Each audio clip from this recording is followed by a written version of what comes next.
Hello and welcome to episode 202 of the Juicebox Podcast. Today's episode marks the beginning of season 5. And when I give you a season of the podcast, it's not 10 episodes or 12, something cute like that. No. This is a weekly show for people living with diabetes. You are going to feel connected, supported, and you're going to leave here every week with a new tool to help you do better. All right, get your headphones on just the way you like them, get comfortable, and let's get another season of Being Bold with Insulin underway. This episode of the Juicebox Podcast is sponsored today by Dexcom, makers of the G6 continuous glucose monitor, and of course by Omnipod, the tubeless insulin pump that my daughter has been wearing for over a decade. You can go to myomnipod.com/juicebox, dexcom.com/juicebox, or find links at juiceboxpodcast.com or in the show notes of your podcast player to find out more. Today we're speaking with Mike. Mike reached out when I was looking for people on multiple daily injections to be on the show, but it turns out he's actually doing that inhalable insulin, a Freza? I don't know what they call it, but I didn't find that out until a little later in the episode. This episode's just a good conversation. It's a great way to start the new year. I think you're really going to like Mike.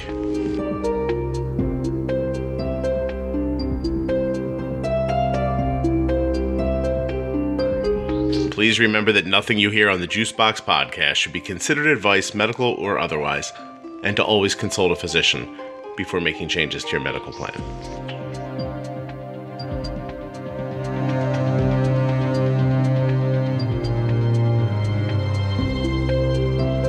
My name is Mike Joyce. I was diagnosed with diabetes on Groundhog's Day, 1996, so about 22 years. And I use MDI. I don't use a pump. I used a pump for 10 years, and I don't use one anymore. So when you said that you needed someone to talk about having success with MDI, I reached out to you. That's why we're talking today.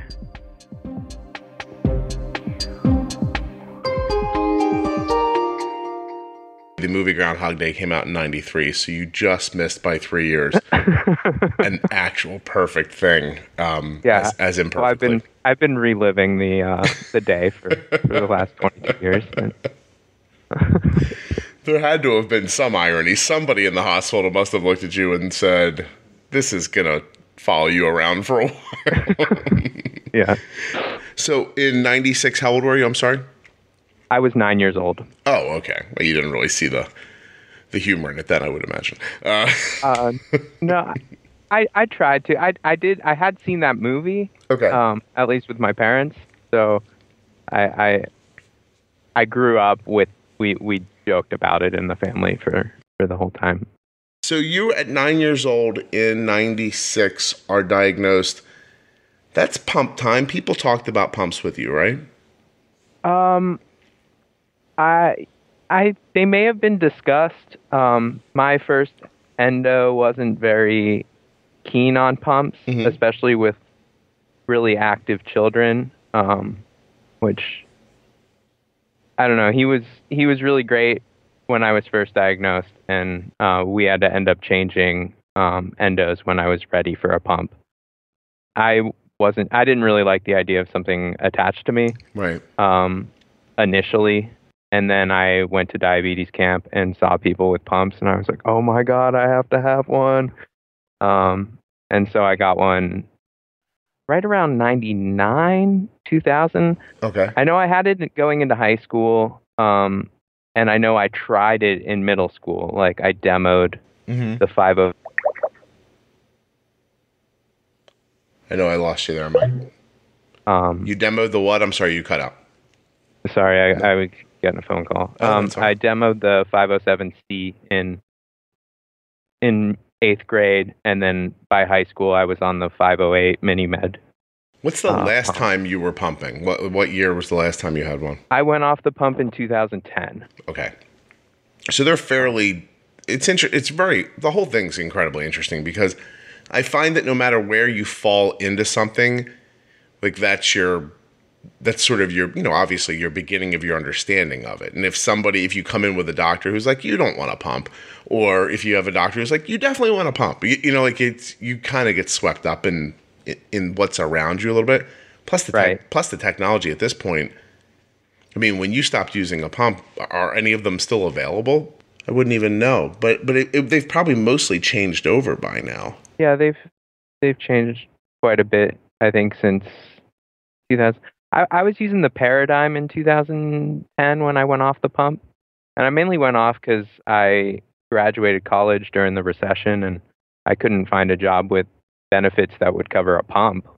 That was crazy. George Bush took your pump? Is that what you're saying? Yeah, something like that. Listen, we don't usually find the title of the episode this quickly, Mike, but George Bush took my insulin pump is probably how this one's going to roll out, just in case you were wondering.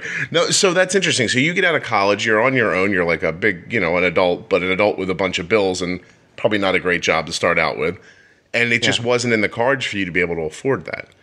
It wasn't when I left Pennsylvania. I went to college in Pennsylvania, and they have some really great Medicaid available to people with diabetes that are working. They have like a workers with disability sort of Medicaid program, and that was incredible. Like, I've never had insurance like that, and probably will never have it again. But it was like $3 copays for just about everything, and I paid like $25 a month for the insurance. It was, well, I just had to like submit pay stubs to show that I was working at least 25 hours a week. You're like, look at me, I'm the working poor trying to make my way in the world. Give me $3 prescriptions. By the way, Pennsylvania, a commonwealth. So not a state, actually. They have their own They have their own rules. Apparently they make some good ones 10 years ago. So what did you move for a job at some point?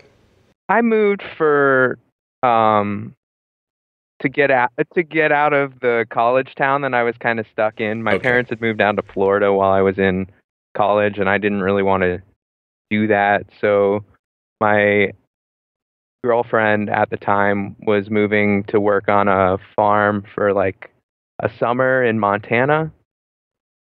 And I looked at her when she told me this. I was like, "You're not coming back, are you?" And so I was like, "I'm coming too." And so we went to Montana, and I found a job at like a grocery store cooking, and kind of worked there cooking and ski bummed for 3 years. Were you two together for those 3 years? Yes. She must have been a heck of a girl. You chased her to Montana. That's I think that's outside of where I might relocate to. So that's pretty impressive. I think that says a lot for her, is what I'm saying. Because she's like, "I'm leaving. I'm going to a big flat state with mountains and it's cold." And you're like, "I'll come. Don't worry. It's fine with me." By the way, too, your parents abandoned you while you were in college. I don't know if you've ever thought of it that way, but they were like, "Hey." I've had some up and downs about it, but now that I'm now back in Florida, and it's really grown on me. It's becoming home, and at the time I was a bit resentful and disappointed, but now it's good. How much of that was wrapped around? I didn't mean to turn this into an indictment of your parents, who I'm sure are lovely people. But how much of that was wrapped around the diabetes? Like, how much of it did you just feel like, wow, you guys? So the minute I moved out of the house, you guys just took off, or was it about like I'm alone? I don't really know what I'm doing as much as other people might. I think that age group is just awful to have diabetes, just in general. Okay. Like your late teens, 20s, as you're forced to change from your pediatric endocrinologist to some adult endocrinologist that really isn't really good with type 1 diabetes necessarily. And doesn't pretend to like you as much when you come into the office. Right. And I don't pretend to be too happy to see him or her at that point either, because I think I have it all figured out and I want help, but I don't want help at the same time. Mm-hmm. So that age group was pretty difficult. I at least had a good support system from growing up, going to camp and like working at that camp through high school. Yeah. And so like I always, and Facebook came out when I was in college. So like I at least had people that I could reach out to in the type 1 community. You started finding, like, so it wasn't just camp anymore where you could find people online. Camp sounds like it was really impactful for you in a number of ways. Like, it was the really good kind of peer pressure. Camp. I went to camp 6 months after diagnosis, and I don't know if my mom knew what she was doing, if she just needed a break. I'm sure it was a mix of all of it, but it was the best thing that could have happened to me that early, to just see that I wasn't the only person with diabetes. Because when you said I went to camp right after diagnosis, I thought, because your parents took off to somewhere warm probably for a couple weeks. They were like, hey, Mike, this is going to be really good for you, or it won't. We don't really care. Goodbye. Yeah. We're going somewhere warm and hanging out. No, I hear what you're saying, like, especially because I was completely overwhelmed. It would have been fantastic if somebody would have like taken me out of for a week. You know what I mean? 2 weeks. It would have been good for Arden was much younger, so I don't think, I couldn't have sent my 2-year-old to camp. But I mean, it would have been great if somebody would have had her for a little bit, so I could have pulled my head together, I guess. Arden was diagnosed on vacation, and after she got out of the hospital, we had one more day left of this vacation. And I remember my wife saying, like, what would help you the most when we get home? Because there was this horrible moment, like 4 or 5 days into the diagnosis, where we were sitting at this carb counting class. And there must have been, I think, 8 families who had all been diagnosed in the last couple of days. Yeah. And they're sitting around this big conference table while somebody's trying to explain carb counting. And it took me 20 minutes into the class to recognize that I was the only male sitting at the table. The rest were like 7 women, and their husbands were like standing behind them. And I was sitting at the table. My wife was standing behind me, and it hit me. I'm like, oh my gosh, when we go home, like, I'm a stay-at-home parent. Like, she's going to go back to work. Like, this is me. It took me a couple of days to like wrap my head around that. And she's like, what would help the most when we got home? And all I could think was, can you clean the whole house? Like, make the house like back to like day one clean, so that I can ignore it while I'm trying to. Like, it was an odd thought, but I was like, I need to just simplify my life is what I thought, in the end. And it never worked, and I was just scrambled for a really long time. It was, I think your mom and dad might have done the right thing, to be perfectly honest. That sounds like a really good idea. Yeah, my parents have always been really supportive in diabetes, even though I pushed them away at times, especially in my high school days. But, my mom was always really good at like measuring food and counting carbs. She'd put notes in my lunch with take this much insulin. And so it was really good. I had a really good support system growing up, which cool. I think is huge for anyone with diabetes to have a support system, whether they're utilizing it or not. Just the knowing that it's there, I think really, really helps. You think so? So, like, even if somebody's throwing you a rope down a hole and you absolutely will not grab the rope, it's still comforting to know the rope's hanging there and there's somebody up top who's like, I have you if you need me. There's a way out if I want to take it. But it's all up to you. I mean, like, my endocrinologist doesn't control what I eat and how much insulin I take. That's all on me. I have to take the tools that are presented to me to actually succeed in managing diabetes. Well, if I don't use the tools, I'm stuck. So, You just said something where I wanted to roll back to for a second. You said even though you kind of pushed your parents away in high school in that age group, like, what did that like look like? Like, what did pushing them away look like? Do you have an example of something that sticks in your head? Well, if the amount of times you guys have clicked on my Omnipod link in the last couple of weeks is any indication, you were as excited by my recent episode with Omnipod as I was. As a matter of fact, instead of a regular ad today, I'm just going to read you a note I received through Instagram.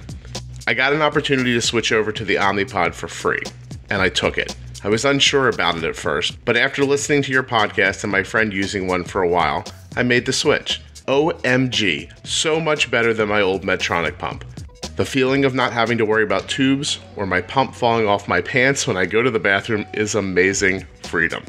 I don't know. I've never worn a tubed pump, and so the idea of pulling my pants down to use the bathroom and my pump just tumbling all over the place made me laugh. And I told the person, I'm going to read this as an ad next week on the podcast. So to this person, your note is now an ad. And everyone should go to myomnipod.com/juicebox or click on the links in your show notes or use the links at juiceboxpodcast.com, because when you do, Omnipod will send you out a free, no obligation demo of their device. That way you can feel it, touch it, hold it, actually wear it, and figure out if it's something that's right for you. myomnipod.com/juicebox. No more of your pump falling off while you're trying to pee.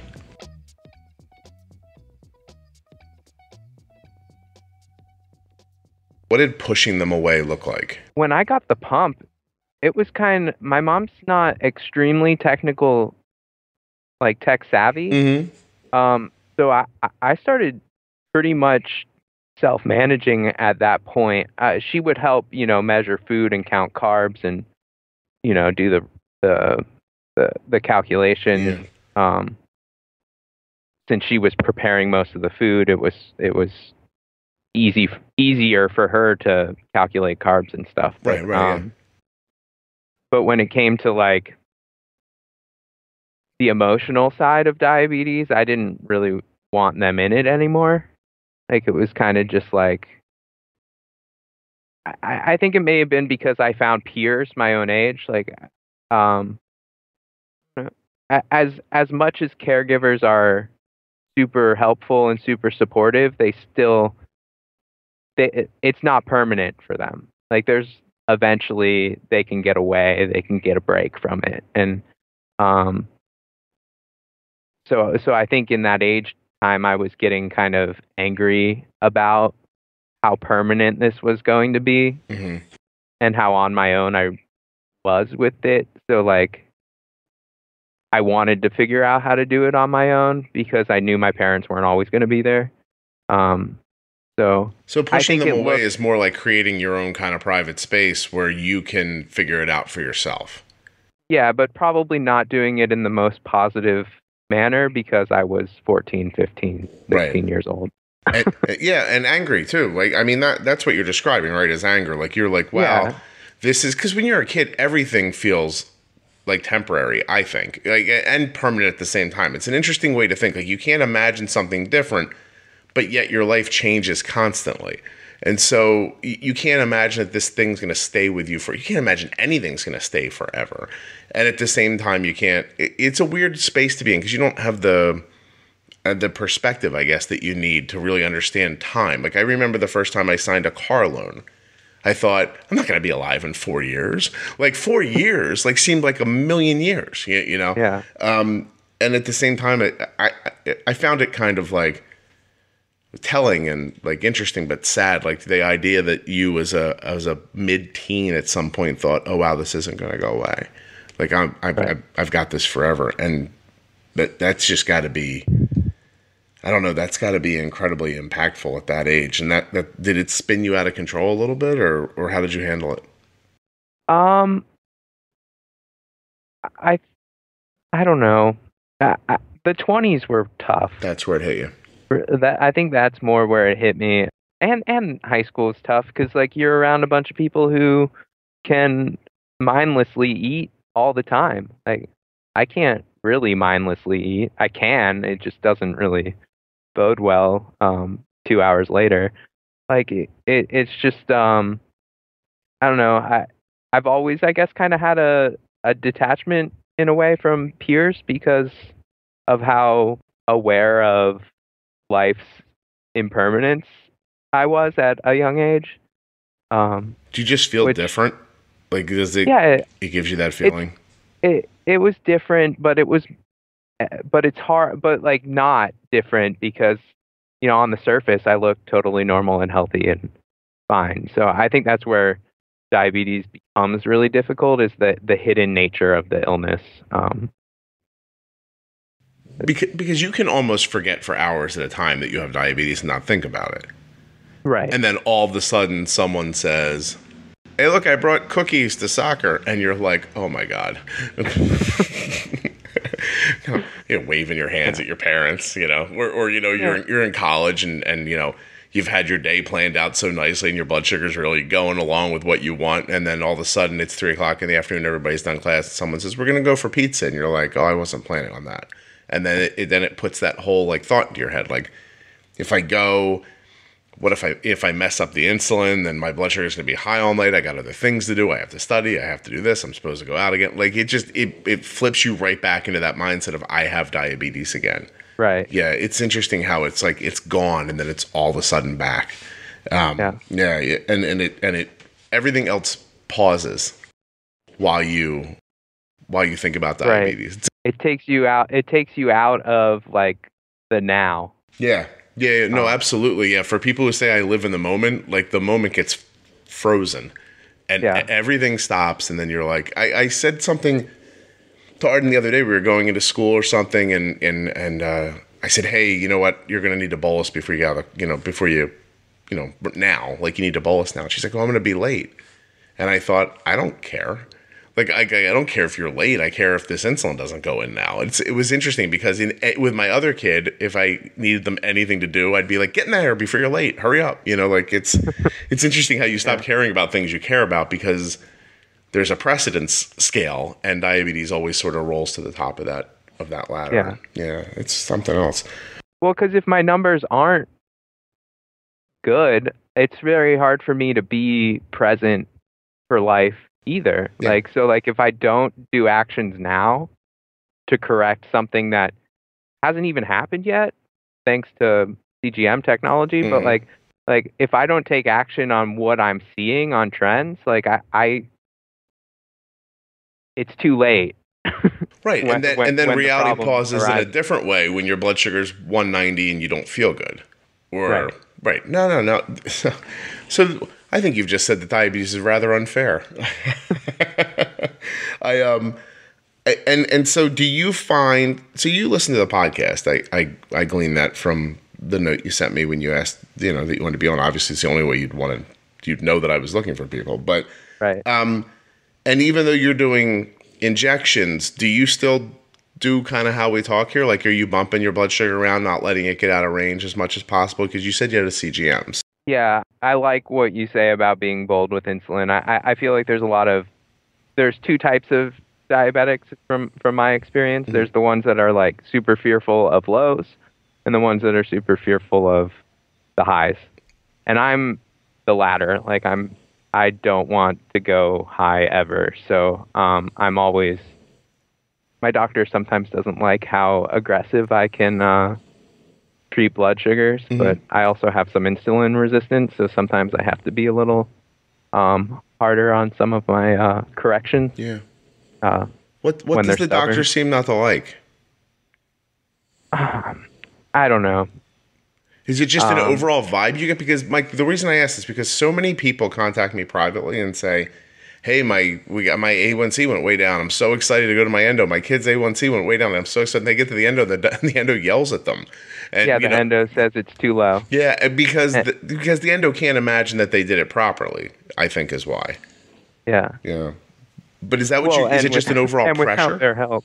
Without their help. Do you think it's a little bit of that? Like a little bit of the God complex? I think there's a little ego in that, I mean, they spend a lot of time and money getting that degree. They want to have some recognition for doing well as well. That's hilarious. I never even considered that. I'm so they're also more concerned about lows. Like there's this fear. Like they can get sued if someone has a low overnight and doesn't wake up. Like, but if 20 years down the road, I go blind, have retinopathy, injections, and all that fun stuff, like, that's just part of diabetes. Yeah. Like, that wasn't... They can't be blamed for that. But, so, I don't know. I don't know if that's what it is, but they don't like how low my A1C is. They don't like how... Would you mind telling me what it is? I just was tested last week and I was 5.0. Hey, my gosh. Now, and that's without, like, do you have a lot of lows in the course of a month? And what do you call low? I mean, I'm not going to say I don't have lows. I have diabetes. Yeah, right. But a low for me is under 60 is really when I consider it like I need action immediately. most of my lows are pretty gradually dropping down into the 60s. Mm-hmm. I don't always trust the Dexcom, especially overnight. If I'm running a straight line, it likes to tell me that I'm dropping 10 to 20 points lower. Okay. At least from my experience. Using I don't the know G5, G4? What do you got? I got the G5. The 5, okay. But it just... I always say this about CGM, and now Arden's on. We just inserted Arden's third G6 last night actually. Mm-hmm. But prior to that, I'm right with you with the G5. Like if I had a real steady blood sugar that went on for hours, I'm like, is that right? Like it just seems unlikely for it to be that stable. You know what I mean? That's usually the time when you test. You're like, oh no, okay, and then you would calibrate. With the new one, there is no calibrating. So now I'm still new at it with the G6. I'm still figuring it out. But now if I see too much stability, I just test to see like if I'm where I expect to be or not. And you don't calibrate after that. You just kind of keep an eye on it. But it's been really different in small ways. But that's one of them. I have not seen one like 3-hour line that told me her blood sugar was 105. You know what I mean? So, but I hear what you're saying. I really do. And 6, I have to say too, Arden's low threshold is set at 70, so we know when she gets to 70. But and I would do something at 70 if it was going lower. I would try to like bump it back up again. But I wouldn't get into that situation where I was like, we have to do something right this second until 60 is my number 2. 60 is my like, we have to do something now. Like, let's stop ignoring this and get to it number. Well, and I think it's also, I think CGM technology really helps to allow you to know how quickly it's happening. Like, so how urgent is it that I eat something right now, or can I, Yeah, is this a panic situation, or is this hey, let me get this together? Down to there, or am I just, did I just dip a little bit? Right. Oh no, and sometimes I'll see like a 63 that I'm like, let me see just what happens next time. Like maybe this will kind of go the other way again. And I know last night I saw an 85 diagonal down right before Arden was going to bed, and I thought, okay, so I shut her basal off, and that ended up being the wrong thing to do. Like had I just wrote it out for another 10 minutes, it would have bounced again and come back up. And yet I can tell you that from my experience, an 85 diagonal down before bed normally needs something for her. Right. And so, it was the one time that, trusting that what I knew was going to happen bit me in the ass, but the next 25 times that happens, it's going to be the right thing to do. Right. It is what it is, I guess. I don't know if you're thinking of the G6 ever, but if you are, the insertion process is incredibly easy. It's fascinatingly simple. That's what I've heard. Yeah. 3 times now, and Arden has said each time, not only did it not hurt, but she said that wasn't like a big enough explanation of what she didn't feel. She's like, it's just like nothingness. Like I just don't notice anything happening. She said to me last night, she goes, how did they do that? And I said, I don't know. I said, I guess you would imagine they work on it all the time, right? Like trying to make it better. And she was like, yeah. She's like, you can't feel it. And I was like, that's pretty cool. So, it's excellent. I mean, I agree with you. I think the technology is amazing. But a 5A1C on injections is really, and still thinking of 60 is low. Like, so you're not like walking around with your blood sugar 45 going, I don't care. And then ending up with like this low A1C later. So you're also stopping spikes and keeping like highs away.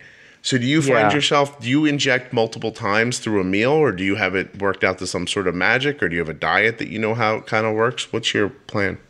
So it's a whole slew of factors. So to be a little more clear, I've switched to the inhaled insulin. Oh, okay. So you're doing, I don't know how to say, is it a Freza or a Frieza?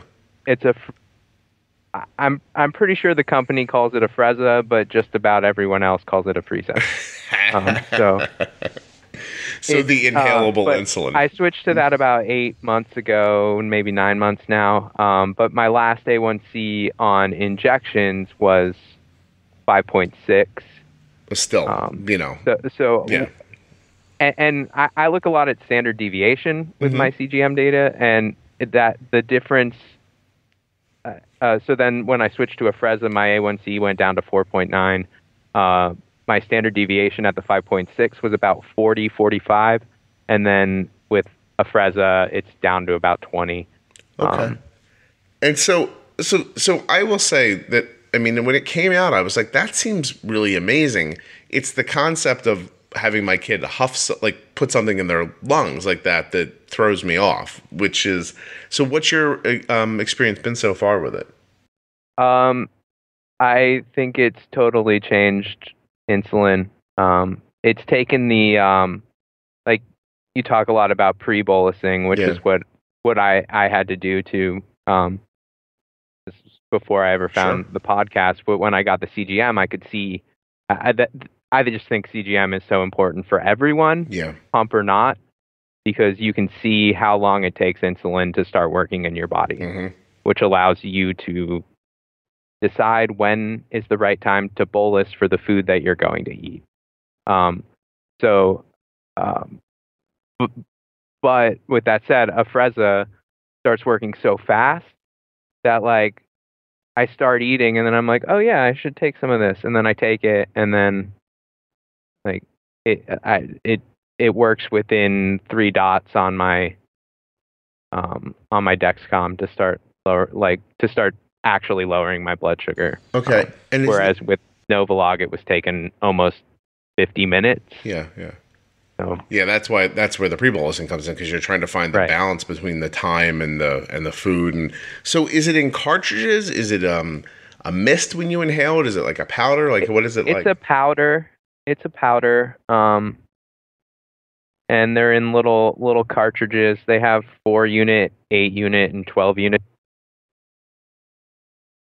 Oh, you just cut out. There. 12 units.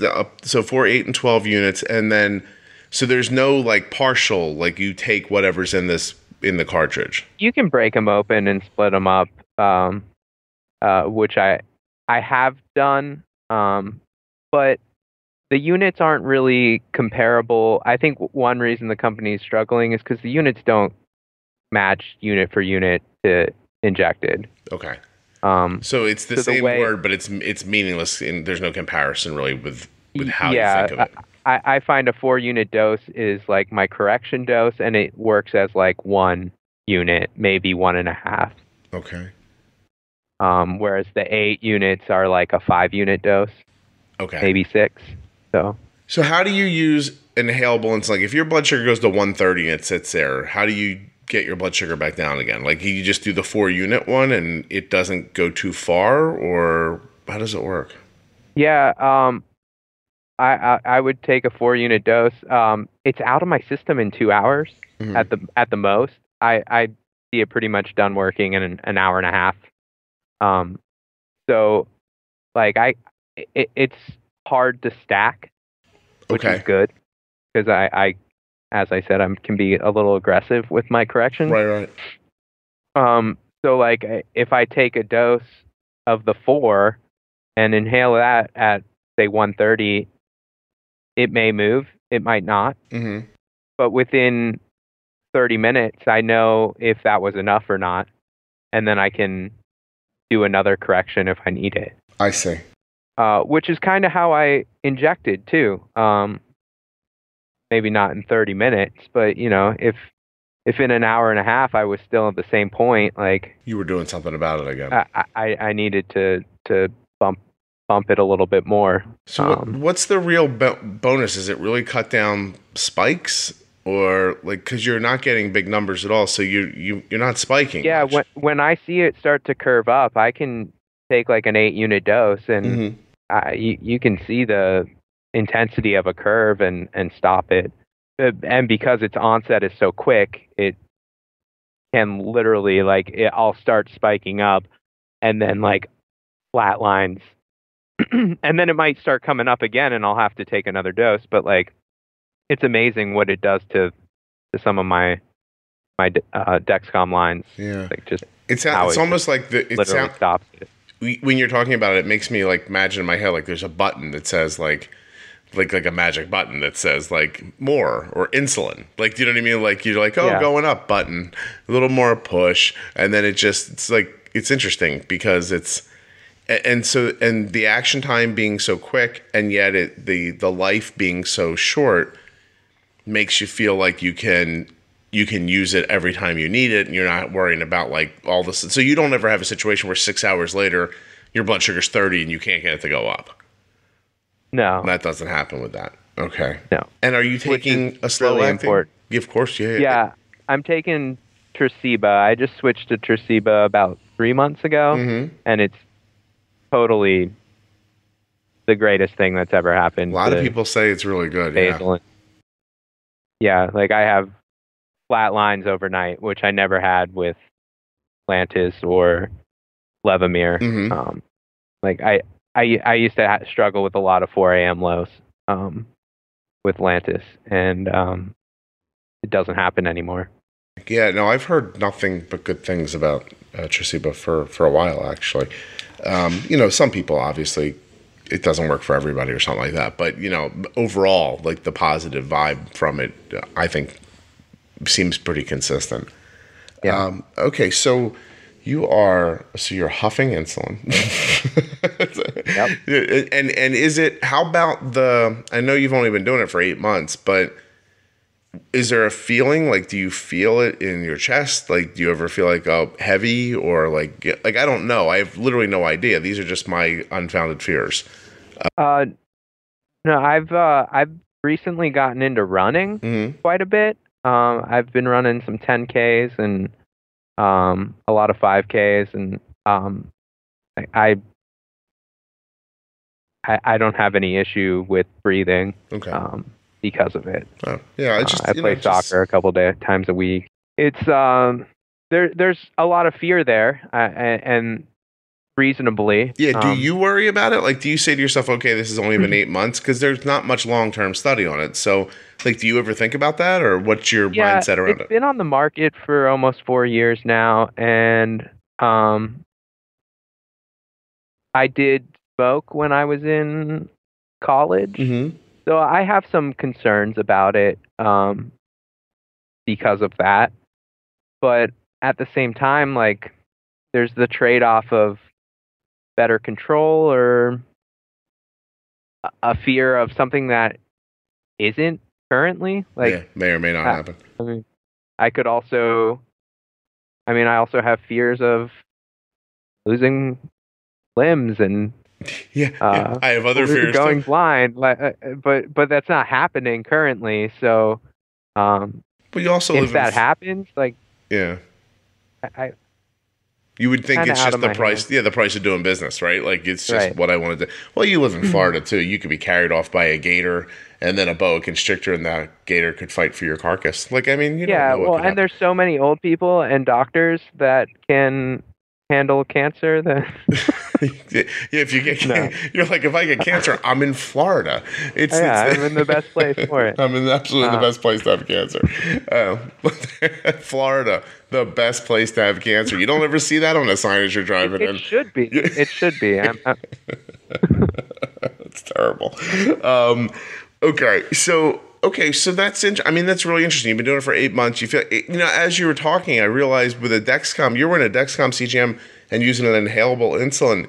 You poke yourself once every couple of weeks, really, except for your, like, how often do you test your blood sugar even? I test my blood sugar all the time. Do you? Okay. Yeah, after 20, like, I didn't get a Dexcom until I had 21 years of diabetes. Like, I still haven't turned over full trust to the Dexcom. To it. Yeah.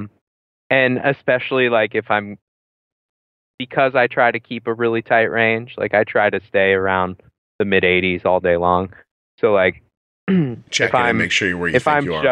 If Dexcom's showing a 70 and I feel fine, I'm going to test my blood sugar. If Dexcom's showing 100, as I say, I try to be around it.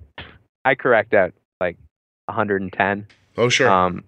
So if Dexcom's showing 110 and I feel fine and I haven't eaten, I'm going to check to make sure it's not. Yeah. No. Misreading. Hey, Mike, listen, Arden's doing standardized testing this week at school. And so, I don't know, 8:30 this morning, she's already in class taking the test, and her blood sugar was sitting at 110, and I was like, I think we're going to do something about this, because I kept imagining like anxiety or just dehydration or something like that going on in that room, right? Or just the, ungodly like mental anguish. And so as soon as I saw it drift off of 110, I bumped it again. And she's been 101 for a while now. So good. 100, 103, 98, she's been sort of like in that space for about the last, I'd say, 2 hours. Yeah. But yeah, I don't know what would have, had we not bumped it, I don't think she would have gotten much higher, based on that that the bolus didn't really take her completely very low. But at the same time, I don't know. Like, I don't know what would have happened, because there's those moments where you're like, oh, it's only 120, and then all of a sudden it runs to 160, and you're like, oh, I should have done something. Yeah, and now all of a sudden you're using extra insulin, and then 2.5 hours later you're low because you had to overly be aggressive. And yeah, I just think obviously it's what we talk about here all the time, but when you just bump and nudge like that, you give yourself the best chance to not be incredibly high or incredibly low later. And I'm a big fan, obviously, of that. And it's going. And you can totally do that with injections too. Yeah. Oh, sure. And I think we get stuck in the fact, like, I think there's just a lot of old school approach to diabetes back that just is stuck from 20 years ago. Mm-hmm. Of you take your insulin and you wait. And you can't take more insulin until that insulin's done working. And, but if you didn't take enough to begin with, like, that's just more. Crazy. Yeah, right. It is just crazy. Like, it's just crazy. To wait 4 hours before you can take another, like, that's insanity. Like, let yourself be 250 for 4 hours because you didn't take enough insulin to begin with. And having a CGM, if you took too much, it lets you know before you hit a dangerous point that you can do something, react before you need to react. Yeah. Oh, absolutely. Or you can't react. No. Listen, I completely agree with you, and you completely agree with me. It's a very, very simple idea. Like, going back to what you first said. It's, any number of stupid analogies. Like, if you need to stop your car and you push the brake halfway down and it doesn't stop, you don't go, well, I've pushed it as far as the guy who taught me to drive told me to push it. So let's just see what happens now. I'm going to hit this car in front of me. Oh, well, I've done what I've been told. You don't do that. You push harder. You go, oh, gosh, something undesirable's happening. I need to continue to try. And it's the same thing with insulin. I counted my carbs and I put in the insulin, and now my blood sugar is 300. So I'll just wait 3.5 hours, 4 hours, like the doctor told me. I'll see what happens. Now your blood sugar just says high on your Dexcom, on your meter. You're like, well, I'll just keep waiting. Like, why are you waiting? Well, the doctor said that, the doctor was assuming you'd get the bolus right. That's the unspoken part of the conversation that they don't tell you. And they don't tell you because they don't want you to stack your insulin. They don't want you to get crazy low later. All that stuff, which is what we talked about earlier, which is like, don't die today advice. It has nothing to do with you being healthy forever. It's just, a doctor saying, I don't want you to get really low off of something I said to you. That's pretty much it. Yeah. You still have to make the decisions. And I'll tell you, I spoke at something pretty recently, and when I was done, someone came up to me and just started thanking me. And they were like, I watch my kid's blood sugar be high for hours, and I know it shouldn't be like that, but the doctor just keeps telling me to do it. It feels wrong. With every ounce of who this person was, they knew it was wrong. And they couldn't break free of the idea because they were told, don't do that. And I just told them very clearly that nothing you heard during this talk was advice. But I agree with what you're saying. It is a very strange idea to sit and watch your blood sugar be 350, 400 for hours, because why? Yeah. There's no reason.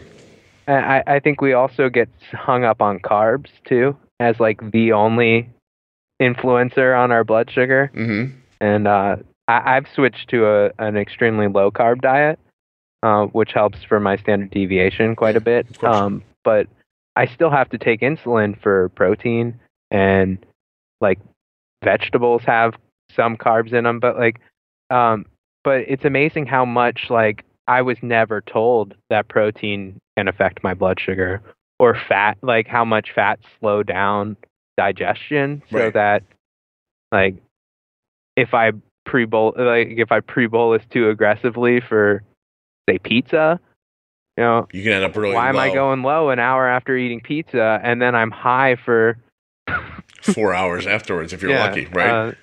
And scared to do anything about it because you were just low and you put all that insulin in. Right. Nah.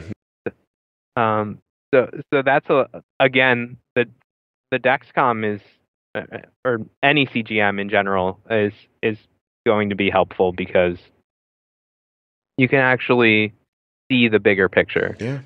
No. Like I know you Mike, you just sound like a marketing campaign there. You used to test people, or you used to test Arden at like an hour after eating, and like doctors would be like, "Why are you doing that?" It's like, because I want to see the whole picture. Yeah. Like, which is like totally. Doesn't that make sense? And it's totally changing how to approach diabetes, and how doctors are teaching to approach diabetes hasn't picked up on that yet. It's from my so experience. Incredibly behind. It's fascinating. Like I had someone so close who's in medical school to be an endo, so close to having them come on the podcast and not give their name and just talk about how kind of archaic things still seem to be, about what they're being taught. And then they, for reasons that I completely understood, couldn't do it. You know, they were afraid for themselves, and I understand. But at the same time, I really do think that about like I use the podcast as an example in my mind. Like you are a person who I'm thrilled you found the podcast. I think whatever you got out of it has been really valuable for you, and it's what I intended.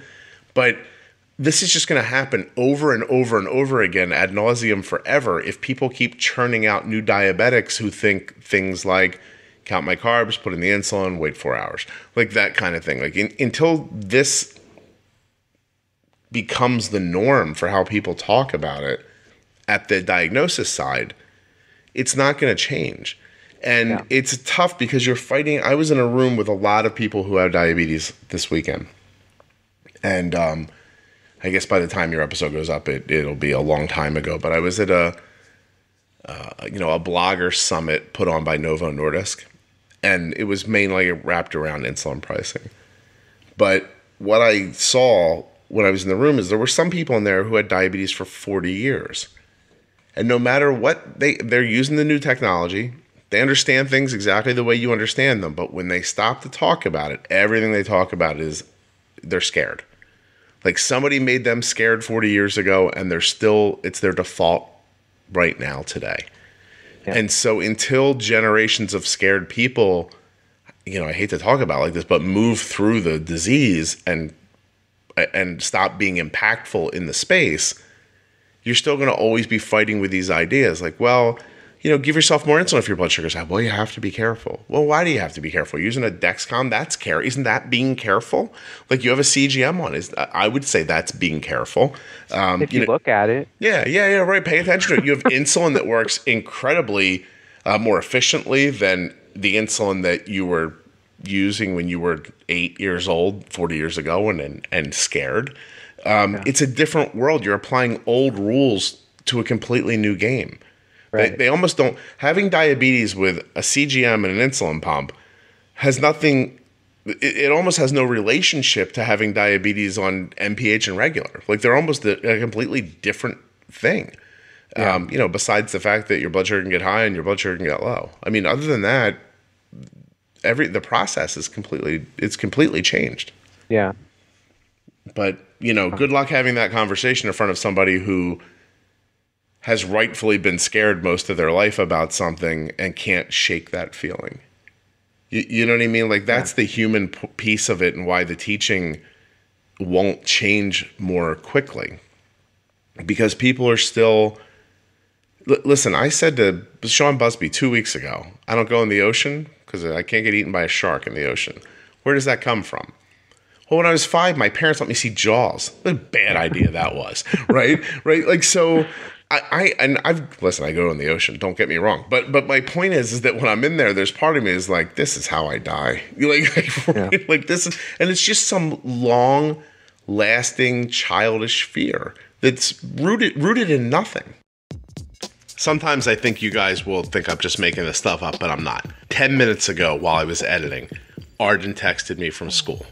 Out of nowhere, 8:45 in the morning, I'm going down to the cafeteria to get a muffin. This high school, they just let the kids be too free. You know what I mean?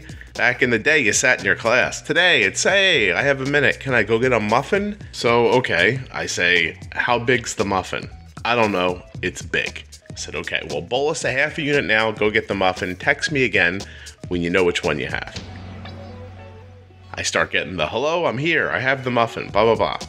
I said, I don't know what to do. Is it, I don't know. Like, I can't see it. She's not like texting. It's it appears to be a blueberry muffin with about 45 grams of carbs in it. It's just a muffin she's grabbing off a tray.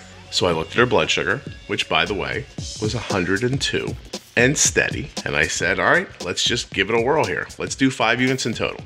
So we've already done a half a unit, do 4.5 more. Do you think you're going to eat the whole muffin? She said, yeah. She's going to eat the muffin. If she doesn't, we'll make an adjustment. But this kind of like, woo, free and fluid kind of feeling you're hearing from us, it comes from the data we get back from Arden's Dexcom G6 continuous glucose monitor. We are going to do a muffin unexpectedly on the fly using that data. And whether you're the parent of a child with type 1 or you have type 1 yourself, you could handle a muffin the same exact way. Dexcom.com/juicebox to get started today. You will not be disappointed. Free and easy muffins. Think about it. I'm excited for a changeover.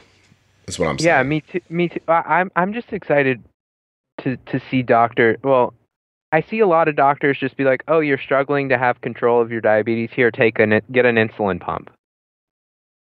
And that's not really gonna fix it. Yeah, you still have to understand how the insulin works and when to push the buttons. How it works and the tools in the different plays that you can do with basal rates, and there's a lot of tools within a pump that if you don't understand, and I think that's why a lot of doctors used to be resistant to putting patients immediately on a pump, because I think a lot of the patients that immediately go on a pump don't really recognize how many great things there are to do with the pump, that so they're just stuck basically doing MDI with a pump with a basal rate, and they just take insulin when they eat. Yeah, all their pump did was cut down on their injections, but they're not getting. It made them excited to test their blood sugar a little bit more. I was talking to somebody again this weekend about that, and they not understanding so many aspects of what their pump does. And I realized, I was like, oh my gosh, this would be like if I made you the quarterback of a football team. You had never seen a football game before, and I explained to you that football is the man in front of you hands you the ball between his legs. You turn around to the man behind you, hand it to him, and he'll run and see how far he can get. And then 20 years later, I go, you could throw the ball too. And you'd be like, oh my God, why didn't you say that before? It really is like this sort of, I don't know. I've put it a million different ways. And I've outright said to Omnipod, I've been in the room with them. I said, look, I know that they're stuck. They can't teach. It's funny. They sell this product they can't teach too much about because their FDA approval doesn't allow for them to say certain things. Right. I was like, but you have this rocket launcher, and you've so far taught people how to kill flies with it for some reason. Like it's not a fly swatter. It does so much more. It has so much more. There's so much more to it, and they can't really come out and talk about it because they're limited by the FDA about what they can say that their product does. Because the minute they tell you it does something, hey, you can set up an extended bolus. And then you set up an extended bolus and it doesn't work for you, they're screwed. Yeah. So they can't say anything. It's an interesting world we live in around the diet, around this stuff. It's funny too. It came up this weekend. We were talking. Mike, why is the phone ringing? Nobody calls here. Let's see what it's going to be. Hold on a second. I'm going to go Big Brothers, Big Sisters is... Yeah, I don't know. My phone... We all have the same phone in the world now. Have you noticed that it's down to like 2 home phones you can buy at Best Buy? I didn't know that people still had home phones. Did you? Don't even... Oh, Mike's like, listen, I'm running from alligators. I don't have time for phone calls. Well, actually, I think Florida has the most flip phones per capita than any state. There's still the flip phone going on because... What is this? Hold on, let's listen, Mike. Baby boomers don't want smartphones. I'm being offered something at no cost if I push 1. Oh, I could have opted out. I would have definitely opted out had I known. Maybe baby boomers. There's a guy I know right now is in his late 50s. He has a flip phone. He seems completely happy with it. Yeah. I don't know. It might be the way to go. Refreshing to get a like a pump vacation. Yeah, right. Yeah, right. A phone vacation. Well, I'm sorry. I was going to say that while we were together in the room, we were talking about what everyone what people do. Some people had blogs, and I said I have a podcast, and a guy across the room who I know really well said how valuable the podcast had been for him at some point. But somebody says to me, well, you have to be careful, And I was like, well, of course, I don't run around like something doesn't work one time in my life. And I'm like, hey guys, new way to handle diabetes stuff. Like if you hear me saying something here, I've been doing it for 6 months, for a year, for longer. Like I've a ton of confidence that I can share my experience with you. And my experience has been very consistent. And I said, yeah, of course. But, and then the fear came in. It's all about fear. Like everything. I'm like, oh my God, even you on this side of it are scared. Like you're a person who people look to for their experiences. And you're telling me you're holding back things too? I mean, how valuable is that really? If you're only going to say part of what you think? Because then it leaves everybody to fill in the holes themselves, and they're blind. They don't know what pieces to use to fill in the holes. Just like with the doctor. Hey, take the insulin, wait this many hours, take it again. Well, yeah, but there feels like there's gaps. No, there's no gaps. I mean, none that I'm comfortable telling you about, at least. It's just like, what are you doing? Like, either be helpful or don't be helpful. Don't be partially helpful. Seems odd to me, but I don't know. And I think everyone should have a CGM. I think doctors are so quick to say, oh, a pump gives better control, but really more data gives you the ability to have better control. Yeah, an understanding of what's happening. Yeah, so absolutely. Just having a tool to give you the same insulin in smaller quantities, like yeah, that's great, especially for children that have like 0.2 units will totally make or break life for them, like for small children. For me, a half a unit isn't really gonna. It's meaningless, right? Yeah. It's trivial at that point. But well, I think you're right. I think if you put me in the very false situation where I had to choose one, and I had to move forward with just one, I would be able to make a very strong case for just having the Dexcom. But if you put me in a more real situation where I could explain to someone how to use their pump in a very like impactful way, then I would tell you, oh gosh, I mean, can we just make up a new scenario? Because I don't want to give one of these away. Let's make up a new made up scenario where I get to keep both of them, and let me tell you how to do that thing. Like, I mean, listen, yesterday. It's an incredibly complex afternoon for Arden yesterday, a day in general. She goes into school. She does 4 solid hours of standardized testing. So jammed in a room for 4 hours. The anxiety hit her in the beginning. We were able to, with a temp basal, stop that from being a problem. Arden tests in the room with everyone else.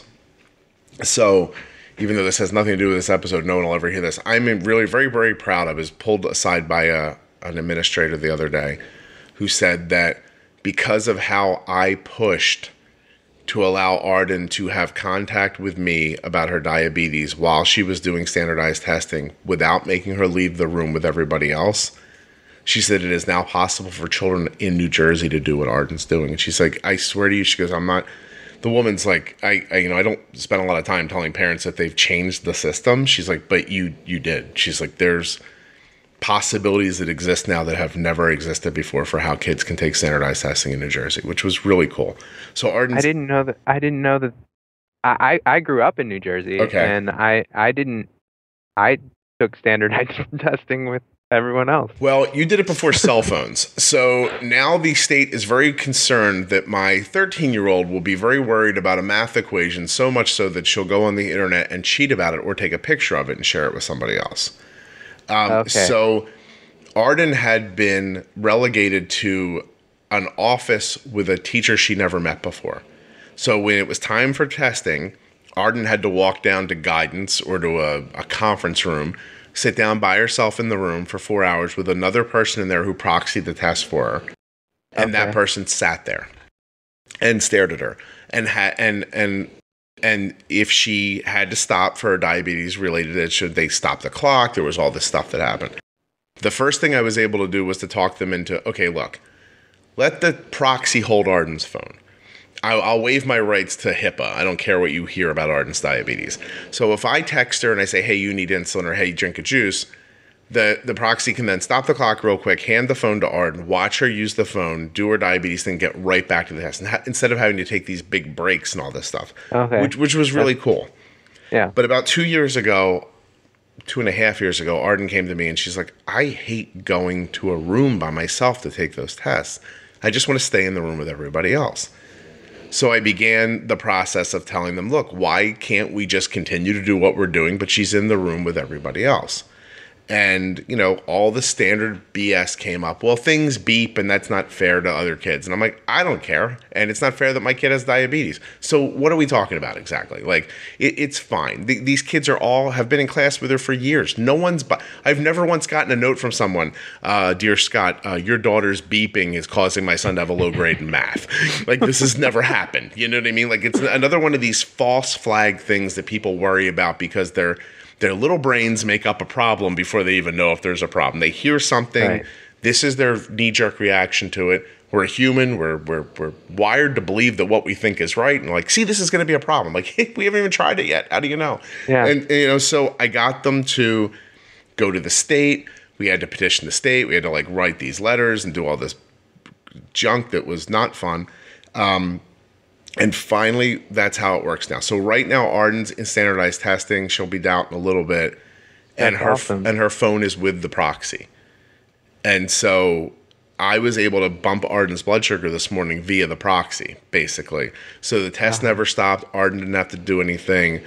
She didn't have to leave the room. She doesn't have to be trapped in a concrete box by herself with some weird teacher that they don't let near kids usually. You don't even none of that had to happen. I hope no one ever listens to this. I'm sure it's not a weird teacher, but you know what it ends up being usually is your gym teachers. They get stuck proxying the tests, which and so all that stuff is just incredibly important to keeping her blood sugar stable. So we were able to keep her blood sugar stable all the way through the testing yesterday. She went right into lunch where we were still able to pre-bolus. Everything went good. Then it was supposed to rain here yesterday. I was planning on the rain very, very, very, very closely, Mike, and then it didn't. So all of a sudden, Arden had to play a softball game after school. So we do all the lead up to the softball, change her basal rates, get everything and kind of do some temp basal rates, get her where she's going, tell her to start hydrating a little more. She gets to the field and she says, I get a text, I'm just DHing today. I'm not playing in the field. So now most of the things that we set up about her insulin are now wrong. And so I'm like, all right, well, cancel this temp basal, do this, do that, bolus here a little bit. She does all that. Then the worst thing happens. She's sitting on the bench with the girls who usually don't play. Turns out those girls get bored, so they bring snacks with them. So Arden's like, I have a giant sugar cookie with icing here. Can I have this? And I was like, yeah, sure. Absolutely. Now, what am I going to tell her? Let's pre-bolus, wait till the third inning to start eating it? I couldn't do that. So I doubled her basil, for an hour, and I over-bolused the cookie. I looked at the cookie, I knew what kind of cookie it was, and I have to look at it. And I thought, that cookie's 3 units. but I gave her almost 5 instead because there was no pre-bolus. Like I knew she was her blood sugar was going to try to jump up, and if I could put enough insulin in there, I could probably stop it around 150 and like hold the spike back until the spike stopped trying and the rest of the insulin could pull it off. It almost worked. Like she went to 170, but and then she came back down again, which was would not had to have happened if it wasn't in that situation. But what I thought about it in that moment was, my daughter got to hang out on that bench with all those other girls and like eat like sugared up like sugar cookies, and she didn't think anything of it, and it didn't change how she played. So I thought, no crash from taking the extra insulin either. No, because I don't think, because it's not really extra insulin. You're just preconceiving what a spike and then bolusing for it up front. Well, and there's so much insulin resistance once you get over a certain number, like which doctors also leave out, is how, when I'm 150, a correction is much different than when I'm 250. Of course. Yeah. Like the ratio does not stay the same as I get higher. Like I need significantly more to bump that down. Yeah. Oh, absolutely. I mean, that's why I use temp basals to bring high blood sugars down. When they used to happen more, I would be like, okay, more basal and bolus at the same time to try to, because you need more insulin now. Your blood sugar's higher and you have this resistance all of a sudden. No, actually, she didn't. Not only was it not too much, but coming home from the game, we bolused again. Okay. Yeah, because it hit that 170 peak and it sat, and then it started to drift, but I didn't love the drift. It didn't feel fast enough to me. Yeah. And I had food in the oven that I knew was going to be ready in a certain amount of time. So I basically started pre-bolusing dinner on the ride home from the school, knowing that she was still a little high. The food was going to be ready in about a half an hour. Like, it was just a lot of that stuff, Yeah. But it works. It works really well. So yeah. Just all timing and amount, to be perfectly honest. It sounds incredibly I think it sounds incredibly difficult, but it really isn't. Like, once you're doing it, it all sort of, like everything I just described again is blown out long form, but it encompassed about 3 minutes of my entire attention over 2 hours. Yeah, it becomes second nature. Yeah. I mean, we're basically doing what, it's overwhelming to think about that we're doing all these actions that our body should naturally do on its own, like without thought. But it becomes how we stay alive. So it becomes our own natural, instinctual way that we handle life as. Yeah. Oh, and I'm sure it's not. And I'm sure it's not the same for everybody. I'm sure the anxiety of it maybe sticks to some people differently than others. Like, I'm not saying that. I'm saying for me, I don't think about it that often. You know, like I don't stare at Arden's blood sugar while she's at school. I have pretty tight tolerances set up. I'll find out if she goes outside of it. I'm not going to bother wondering, is she 85 right now or is she 100? Like, I don't care. Either's fine. Whatever. I'd prefer if it was 85, to be perfectly honest. How's the trend? Is there going to be a transition to where she starts making more of the decisions, or is that? Yeah, I talk about it a lot when people ask, because it not only is it an interesting question from your perspective, it's an interesting question from my perspective. I wonder the same thing. Like, is there going to be a moment where she's just like, oh, go to hell, I'm not doing this like this, but I don't know. All I can tell you is that we slowly hand off knowledge. Yeah. That she understands a little better every day, and that there is clearly going to be a time in these next couple of years through here, I'm assuming before she's 16, where she's really not going to want people to be as involved. And when she gets to that spot, that's when we have more serious conversations about, okay, well, then here are the things you need to understand on your own then, on your own. And you could always reach back to me and ask, but bigger ideas. I did have one of those conversations with her a few weeks ago. And I think I talked about it on here at some point. It was about pre-bolusing, and I was just busy one morning. And she and my wife, there was confusion on my wife's side. My wife thought her blood sugar was lower than it was. And, my daughter just asks for pancakes. And I said to her, I'm like, you have to pre-bolus pancakes. She's like, yeah. I'm like, why didn't you? And she said, well, Mom said. I'm like, yeah, but there's got to be a point where you hear something is wrong and say, hey, I don't care who you are, listen to me. That's not right. I can't eat pancakes without pre-bolusing. Like, why are you saying that? Let's figure this out. And we had a really serious, 20-minute conversation about it. And that, I think, grows her understanding a little more. But I am just not the person. I am not going to sit my kid down in a room on a sofa for 3 hours explaining diabetes to her and go, okay, do you understand now?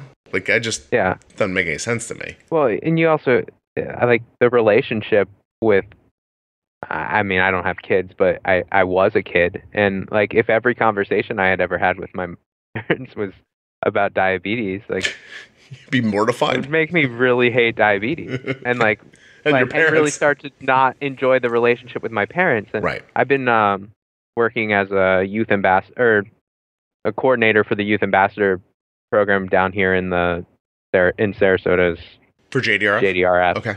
Yeah, and so I meet with some of the kids and meet with some of the parents, and I think that's a common thing that seems to arise in the teenage years with some of these parents is the kid finally snaps and says, the only time you ever reach out to me is when you see something on my Dexcom. Right.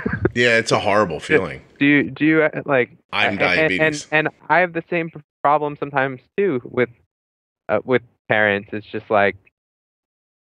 we talk things that we like in life, because life's not about diabetes. Treating diabetes is how I live life, or how I give myself the opportunity to live and enjoy life. So, but finding balance in that is never easy. Yeah. No, please. It's a simplistic question to a very complicated problem. How am I going to hand off what I learned about type 1 diabetes to my kid? And in my mind, I treat it the way I treat everything else. How am I going to hand off what I know about being a decent person to my child? What am I going to hand off about hard work and dedication and perseverance? And how do you hand those things off to your kid? And the truth is, we all are not very successful at it. Not everybody's successful at it. I know some really wonderful people have some really terrible kids. You know what I mean? How are they not able to translate a little bit of who they were into that monster? And they weren't, or vice versa. The terrible people who their kids end up great, and you're like, how'd that happen? How did that wonderful person come out of that storm of disaster? And so I can tell you this, Mike, when you have kids, it is everyone's intention to the best of their ability to have a child who is successful and happy and etc. And we all have different levels of accomplishing that. And it's funny because parenting's an interesting thing. It's you make a decision without knowing if that decision's going to bear fruit or if it's going to be a horror. And the best you can do is take what you think is the best thing to do, put it into action, and see what happens. And maybe if you're smart enough to adjust when your ideas don't do the best all the time, that's great. But most people just go with what their gut tells them as they're parenting along. It's the best you can do. You can read a book, you can talk to a friend, you can find out how other people do things. But in the end, something arises, your best intention pops into your head, your best idea pops into your head, and you put it into action, you see what happens. My son got a detention for being late. It's the end of the school year, and he's a senior. And he told me, I'm not going to detention. He's never had one before his whole life. He goes, I was late 4 times this year. This is stupid. And I was like, well, aren't you going to get in trouble? He's like, it's the end of the year. By the time they figure it out, I'll graduate. And you know what I said to him? What I should have said to him was, no, you were late. Go to the detention. What I said is, okay, good luck. I hope that works out for you. Here's the one thing I'll tell you. You can't get in more trouble. So work this out any way you want to, but you can't get in more trouble. If you get in more trouble than just this detention, I'm gonna get involved, and then you're gonna have a problem with me. And so, because I want him to try it, it's a very meaningless thing over the course of his life, whether or not he goes to detention or not as a senior. Let him try to negotiate it and see what happens. Let him get in trouble and find out what happens. That reminds me of my my senior year of high school. I was in AP physics, and the AP tests are in April. Okay. Or, Cole's taking them right now. Early May. Yeah. But we had all these labs built into the schedule that we weren't using anymore because we had taken the AP test, but my teacher didn't really care anymore. Mm-hmm. And so, we're the AP like nerds in physics class. And so we left campus and went down and got breakfast sandwiches. And the only door to get back in that was unlocked was the front door. And as we walked in, it was our principal was like walking out of the office and saw us all. Right. And so the whole AP physics class got detention because we went to get breakfast. Most dedicated kids in the school, probably. Yeah. Yeah, it was. None of us had ever been to detention before. Of course. And I kind of said the same thing to my parents, and they're like, "Go, like you'll have detention. Like it's no big deal. It won't end your life." So we all did math homework together. I once had a pizza delivered to detention. I'm going to tell you. So I'm obviously older than you. So my senior year of high school would have been '89, and there was no you could not leave the campus. Like you just couldn't. But I drove to school, and one day I was like, I really want to go out to lunch.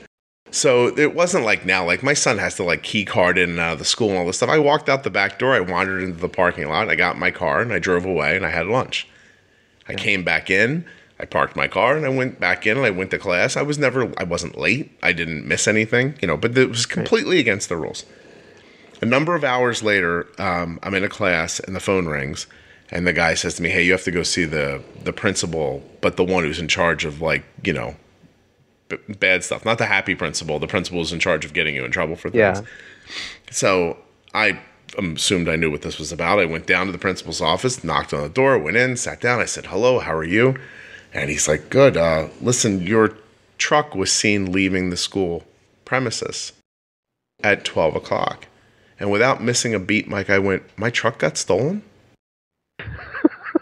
And he looks at me and he goes, "No, it came back about 45 minutes later." And I said, "Someone stole my truck and brought it back 45 minutes later?" I'm like, "That's really lucky." And he stared at me blank and I stared at him blank. And I was like, "You think I'm going to admit to this right now? Like, what is this? What are you, what am I, an idiot? I'm almost 18 years old. I'm like, I'm not just going to be like, oh no, you caught me. I'm like, let me see where this goes." So we look at each other for a long minute and he goes, "You're not going to..." And I just looked back and he's fumfering for words. You know what I mean? He doesn't have a sentence. And he goes, "Your truck left and it came back. You were in it." And I went, "No, I wasn't." And he goes, "Okay, go back to class." And I went, "Actually, I'm going to need a pass to go out to check my truck to make sure nothing's been stolen." Then I spent the next 20 minutes in my truck listening to the Guns N' Roses album because screw him, that's why. You know what I mean? And I had a pass now. I was out in the parking lot. It was a nice warm day. And I just realized, as I look back on my life, that moment is more helpful to me than had I not screwed around, got caught, figured out my way out of it. That whole thing, it's a stupid story, but it really is important to go through things. So It's my belief that when Arden's ready, her blood sugar is going to get messed up. And it's going to take her a while to figure out how to do it. And with any luck, she'll lean on me and I'll be able to pass on the things that I understand further and she'll get to them. But the truth of the matter is that the secret that every parent of a kid with type 1 diabetes wants to know the answer to, there is no answer to. How do I transition them into being an adult? It's not a fixable solution. It's just you got to roll with it. You got to do the right thing. Yeah. Sometimes you yell at your kid for getting attention. Sometimes you tell them, "Hey, see what happens." And I think of this in the very, very same way. But Mike, we've been on way too long. Yeah. So you must have a life to get back to. I mean, I'm assuming. Yeah, I just took a long break at work. Let me say thank you very much. I really appreciate you doing this. I don't know if we know if it's a Frezza or a Freezy, but we'll never really know, I guess. Huge thanks to Mike for coming on and sharing his story with us. Thank you also to Dexcom, makers of the G6 continuous glucose monitor, and Omnipod, the makers of the only tubeless insulin pump in the world. You will love them both. Check out the links in the show notes or at juiceboxpodcast.com. Go to myomnipod.com/juicebox or dexcom.com/juicebox to find out more. Now listen, I know I didn't give you a brand new episode on the first Tuesday of January because it was like the first or the second. I was like, everybody's going to be, they don't care. So I waited till the next week, and I gave you an extra long episode. See what I did there? Extra minutes. Hey, how'd you like a little update about Mike? I spoke with him by email. He said he's still using a Frieza, and a lot has happened to him since we recorded this podcast. Most interestingly, he's taken up endurance sports and running, like ultra marathons, 30-mile races, backpacked over 300 miles this year, and he's planning on through hiking the 2,200 miles of the Appalachian Trail this summer. All right, Happy New Year. I'm excited to get 2019 underway. Don't forget, Chris Rudin's going to be on the Titan Games this week. I think it's Thursday on NBC. Check him out. Have a great week. I'll see you next time.